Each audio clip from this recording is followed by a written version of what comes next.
Si ya nos quedó claro cómo funcionó la derivación para el peso anterior, entonces trabajar con esta capa ya no va a ser tan complicado. Vamos a tener un poco más de elementos, pero va a ser sencillo agregarlos. En primer lugar, vamos a tener que observar quiénes se ven afectados por el nuevo peso con respecto al cual queremos derivar. Bien, aquí tenemos un poco más de transmisión de efecto. Este peso solamente afecta a esta neurona, pero a través de esta neurona, ahora sí estamos conectados con absolutamente todas las otras neuronas. Entonces aquí vamos a tener que tomar en cuenta más términos que antes. Para poder hacer esta derivación, voy a tener que volver a empezar desde un principio. Es decir, vamos a volver a empezar con la función de error original. Y vamos a tener que empezar a derivar desde aquí. Vamos a recordar ahora que cada vez que calculamos los valores de activación en la última capa, bueno, estos provienen en realidad también, dependen de el valor de activación en esta neurona de acá atrás. Entonces, eventualmente vamos a tener que regresar hasta acá. Y el valor de esta neurona, pues dependió ahora sí directamente del peso que nos está interesando. Entonces, vamos a ir desarrollando poco a poco esa composición de funciones. Entonces, comencemos con el mismo paso de antes. Calculamos la derivada parcial de J con respecto al peso correspondiente. Pero ahora sí no puedo eliminar la suma que tengo al inicio, porque todos los valores de salida dependen del peso con el que estamos trabajando. Entonces, lo que vamos a tener aquí ahorita es que nos quedamos con la suma. Lo único que estoy haciendo ahorita es pasarla junto con el signo menos. Recordemos que la derivada de una suma es la suma de las derivadas, entonces podemos meter inmediatamente nuestro problema de derivar a la parte de adentro y simplemente dejar la suma acá afuera. Entonces, la primera parte se ve idéntica que antes. Esta es una constante, derivada del logaritmo es 1 entre acá. Para poder calcular esta parcial, entonces tenemos que recordar cómo estaba escrita. Y lo mismo va a ocurrir de este lado. Va a salir el signo menos por lo que teníamos acá adentro. Y tenemos entonces 1 menos y entre 1 menos acá por la parcial de esta acá, que es lo que estamos sustituyendo acá. Ya hicimos todas las cuentas, todo lo que se cancela, entonces no es necesario volverlo a hacer. Simple y sencillamente llegamos a lo que ya teníamos antes, que era YK menos AK, todo esto a lo que se le había llamado delta K. Y lo que vamos a empezar ahora es a sacar un poquito los detalles. Estábamos antes derivando con respecto a... Antes había sido con respecto a JK y solamente nos había quedado un término aquí. En este caso estamos derivando con respecto a IJ. Y quien depende de IJ, pues son las A's. Entonces básicamente estos pesos son constantes cuando los consideramos con respecto a este que nos interesa ahora.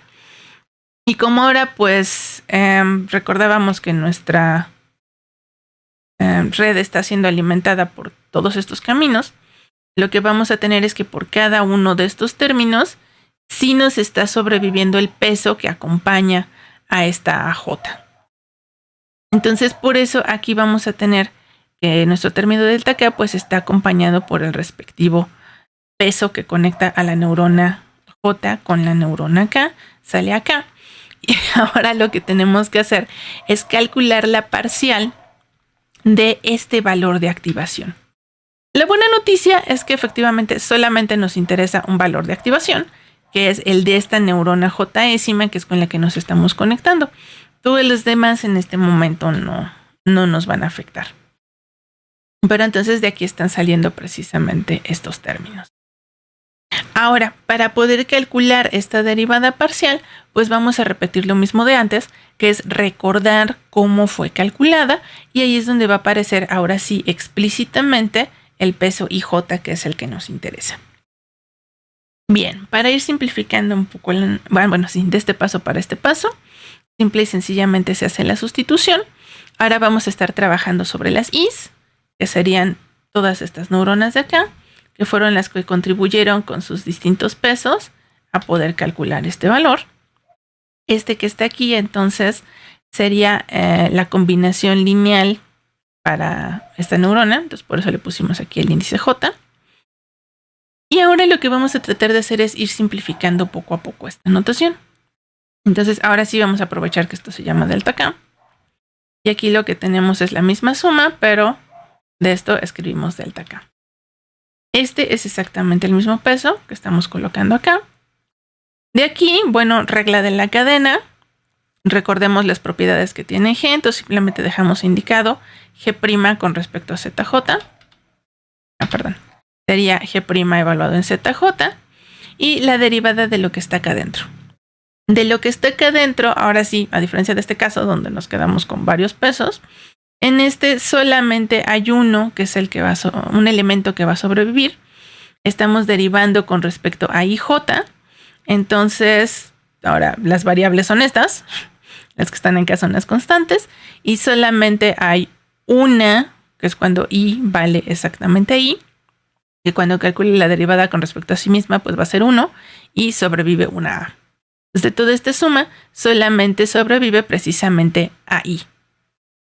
Que es la que tenemos aquí.